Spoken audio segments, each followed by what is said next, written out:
நற்செய்தி வாசகம். யோவான் எழுதிய நற்செய்தி 14ஆம் அதிகாரம் இறைவசனம் 27 31 முடிய. அமைதியை உங்களுக்கு விட்டு செல்லுகிறேன், என் அமைதியையே உங்களுக்கு அளிக்கிறேன். நான் உங்களுக்கு தரும் அமைதி உலகம் தரும் அமைதி போன்றது அல்ல. நீங்கள் உள்ளம் கலங்க வேண்டாம், மருள வேண்டாம். நான் போகிறேன், பின் உங்களிடம் திரும்பி வருவேன் என்று நான் உங்களிடம் சொன்னதை கேட்டீர்களே. நீங்கள் என் மீது அன்பு கொண்டிருந்தால் நான் தந்தையிடம் செல்வது பற்றி மகிழ்ச்சி அடைவீர்கள்.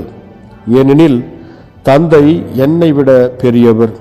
இவை நிகழும் போது நீங்கள் நம்புமாறு இப்போதே இவை நிகழும் முன்பே சொல்லிவிட்டேன்.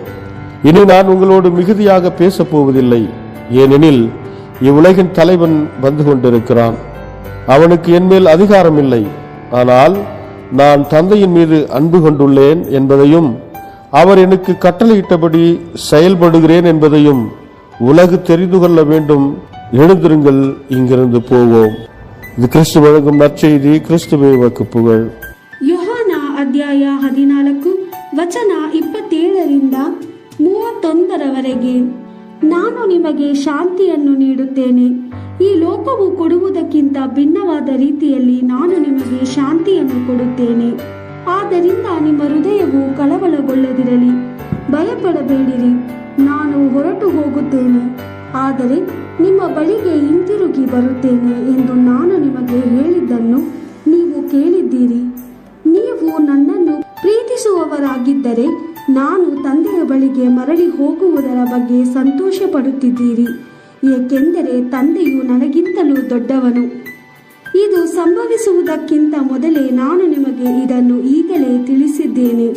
ಹೀಗಿರಲು ಇದು ಸಂಭವಿಸುವಾಗ ನೀವು ನಂಬುವಿರಿ.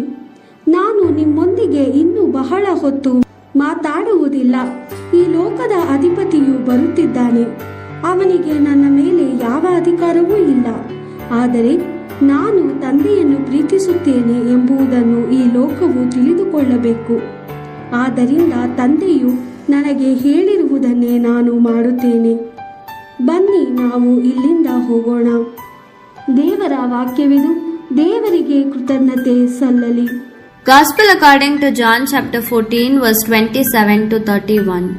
Peace I leave with you, my peace I give you. Not as the world gives peace do I give it to you. Do not be troubled, do not be afraid. You heard me say, I am going away and I am coming back to you. If you loved me, you would be glad that I go to the Father, for the Father is greater than I. For I will no longer talk much with you. Now the ruler of this world is at hand. Although there is nothing in me that he can claim, but the world must know that I love the Father and that I do exactly what the Father has commanded me to do. Come now, let us go. The Gospel of the Lord. Praise to you, Lord Jesus Christ.